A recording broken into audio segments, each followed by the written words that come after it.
Hey everyone, welcome back. And if you've never been here before, my name is Rachel Tapp. I'm a life coach and I just moved into Vancouver, and I'm letting you know what it's like to move to a new place from the perspective of a life coach.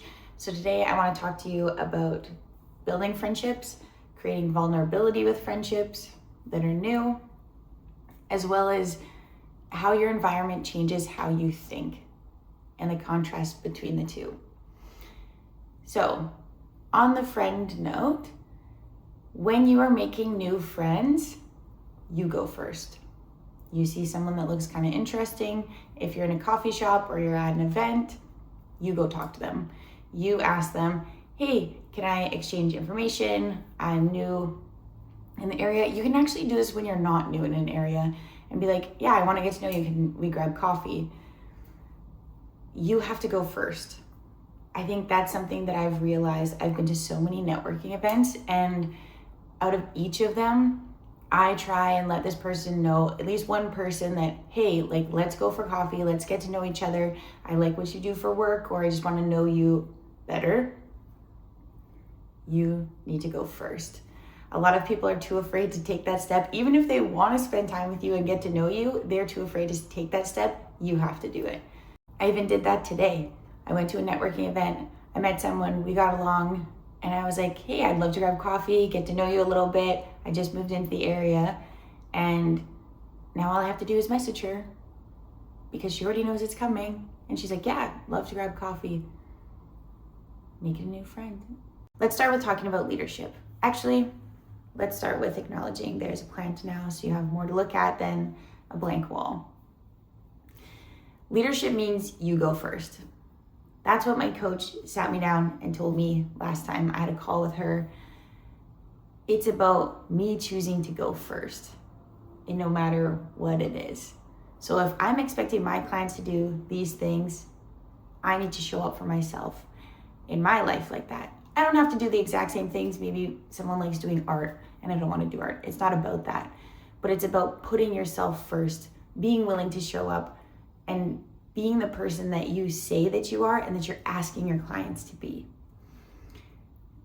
So the example of that actually ties into friendships. At some point when you move, you get into a weird in-between of your old friends and your new friends. And last week I discussed this further, but I said I wasn't there yet, and I think I'm starting to inch closer to that place.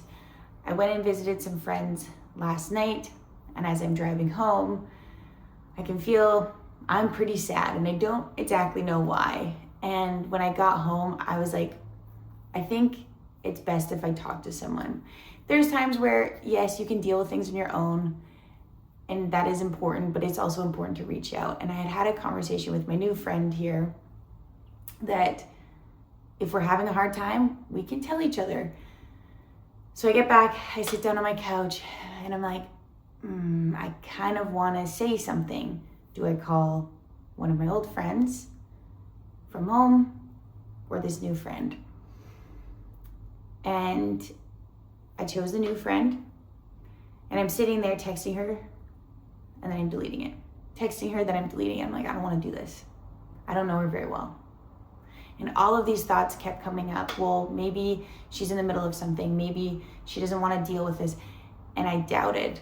And I doubted, and I realized that I have to go first. That if I tell people to open up to other people, that I want to help people build friendships or find romantic partners, that I need to be willing to take the first step that's super uncomfortable. So at the very least, I was like, I need this for me, but I can also use this in future sessions with future clients. And I know the only way to create close connection with people is with vulnerability. If you want to be close to someone, you have to be vulnerable. That's just how it is. So I just told her, I was like, hey, actually, I don't really want to be messaging you this right now because I'm having a hard time and I feel like I need to tell you. Long story short, we hung out for a little bit and it was the right choice. But before I got to her house, I'm standing at her door. I didn't even knock right away. And I'm like, I could just turn around. I could just go and it's fine. And I said, no, if I'm going to show up like I said I am, if I'm going to be willing to be uncomfortable in order to create close friendships, then I have to do it right now. And I did. And honestly, it felt a lot better. And it felt a lot better today. But the point of this is, yes, you need to be vulnerable with people. But if you want to lead people, you have to go first. And that's what I did last night. And I'm learning more about myself the longer I'm here. I kind of expected all this stuff to be the case with friendships, but here's something I didn't expect. That changing my environment would drastically change what I thought about on a regular basis. This is kind of like, my situation is the perfect example of this, because I only live an hour away from where I grew up. So I will literally drive across the bridge back into Fort Langley, and I will begin to have all of the old thoughts that I had when I lived there. And a lot of people say, they're like, oh, unless you like leave the place you grew up, you never grow to a certain extent. And I always pushed against it. I'm like, no, I force myself to grow. No, I'm willing to grow. I'm doing these things. And then when I moved here, I started to realize I didn't think about a lot of the same things that I did there. The reason being, that area that I grew up in, I could drive on the same road and have 20 different memories, 30 different memories. I would drive past the same places and it would remind me of my mom or friends or relationships that were ended, and I would get stuck thinking about these things just because I'm having like a mental trigger, not being triggered, but a mental trigger of like, oh, like this happened there, this happened there, this happened there. And they weren't always like negative things. It was like, oh, that was a fun memory that I shared with my friends at that coffee shop. But my brain would be in the same place. It's like routines. We have routines that we do day in and day out. Part of my routine is going to the gym every morning, brushing your teeth, like whatever that is. But our brain actually starts to do that with thoughts. And I didn't really understand how deeply this was happening. I know there's been times where I go on vacation and suddenly I see my life differently. And because I'm having different thoughts, I'm seeing different things. But I didn't realize all I had to do was move an hour away, and this would be happening constantly. And I think it's been really beneficial for me. I had just been through so much in that area that it's nice that I don't have all of those things that I'm thinking about every day.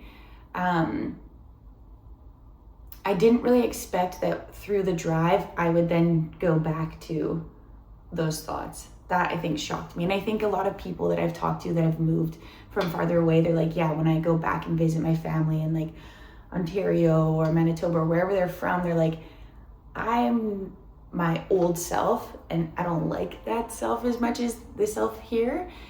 And so I was like, oh, like that probably won't happen. And I'm like, oh, it is kind of actually happening. And the flip side of that is the piece that actually surprises me more is I have started processing things that some of it I didn't really realize was there, or maybe that it was deeper than I expected. And I feel like now that I've settled, I feel like safe where I am. And when that happens, things start to come up. And so that started happening for me, where I'm processing very different things than I was processing back in Fort Langley. And like I said, the distance isn't very far. It's just, this is a different little life here. And I don't think about the same things. So if you're thinking of moving and you're thinking, oh, like, I will be the same person even in that place, it's a yes and no thing. It very much is a yes and no thing, that there's new opportunities in new places, and there are new thoughts in new places. There's new people to give you new information, and that I find really exciting. I just didn't realize how much of a difference there would be and how routine our thoughts actually are. I think I knew to a certain extent, but not to the point where you travel back to that place and literally start having the same thoughts. And it's almost like you do it unintentionally and automatically. But if you can't move to create space for new thoughts, here are some ideas that I have for you. One is start reading books. There are so many thoughts and ideas and ways of living in books. Also, put yourself into new places with new people, and you will also have that experience.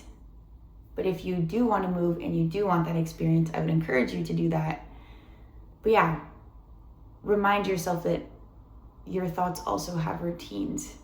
And sometimes we need to break those routines, especially that's like so much of my work is helping people break down limiting beliefs and creating new ones. And it is very possible to do it in your environment, but changing your environment does make a big difference because that routine is blown apart. I had no routine when I got here. I was constantly lost when I'd go outside and try and drive around, and even when I'd walk around, and it forced me to be so present that I didn't have time to think about all the things I was thinking about because I had to figure out how to get to this coffee shop from where I was currently standing. And I think it allowed a door to open for me to think about things that I've maybe not realized were inside. And I mean, it's great. It doesn't always feel great because now I'm processing all this new stuff when I'm finally like, okay, I can leave, I can take a break. I've been through so much in the last 2 years, and I'm like, or we could find new things to work through, and why not do it all at once? Because that's kind of the way my life unfolds, is every week can be very different, and I am constantly putting myself in places where I feel challenged, and being willing to grow and being willing to take the first step, like we discussed earlier. Yeah, that's kind of all I wanted to talk about for today. So next week there will be another video, something around what it's like moving here and what it's like being a coach and changing my thoughts, changing and reframing how I am experiencing what's happening. But yeah, if that sounds interesting to you, I'll see you next week.